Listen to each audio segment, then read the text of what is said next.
Curieusement, bien davantage que les enquêtes qu'on s'emploie à étouffer, ce sont les accusations des proxénètes à l'encontre des policiers de l'ONU, des policiers qui les auraient rackettés, qui commencent à faire du bruit.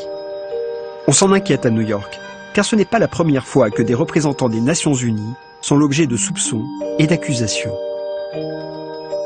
En Bosnie, on avait été appelé parce qu'il y avait deux petites filles, c'était vraiment deux petites filles, 13 et 14 ans, qui venaient d'être trouvées dans un bordel de Tuzla. Et puis tout d'un coup, il y en a une qui s'est cachée sous la table, donc nous on se demandait ce qu'elle avait, et en fait elle venait de voir passer deux Pakistanais qui étaient des policiers onusiens.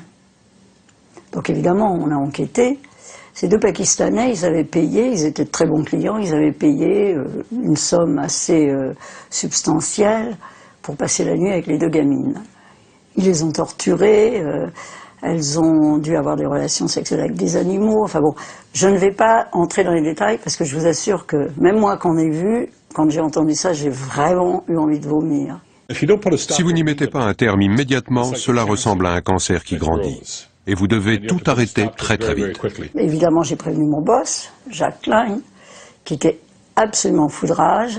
Il n'a même pas eu le temps de réagir. Ils sont partis. Et ils n'ont pas été punis.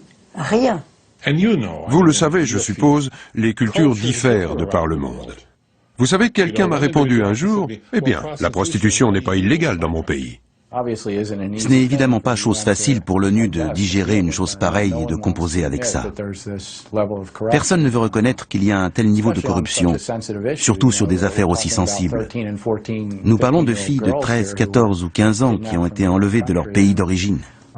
Et l'idée que le personnel officiel de l'ONU pouvait être impliqué d'une façon ou d'une autre, qu'il protégeait les bordels, c'est vraiment inimaginable.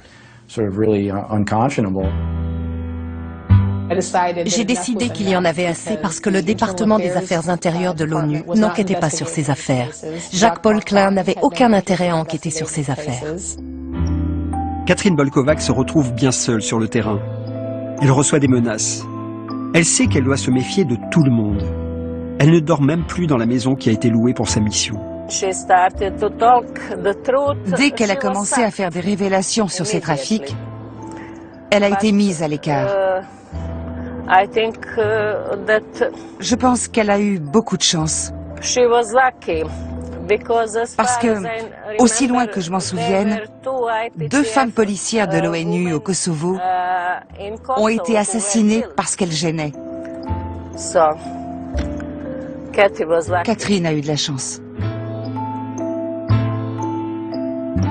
Malgré les preuves accablantes qui s'accumulent sur le comportement de ces hommes, l'ONU persiste à ne rien faire. Mais se met d'accord avec l'employeur de Catherine pour se débarrasser d'elle. Catherine Bolkovac est licenciée. Elle ne cède pas. Elle est bien décidée à dénoncer la collusion des sociétés militaires privées et de l'ONU.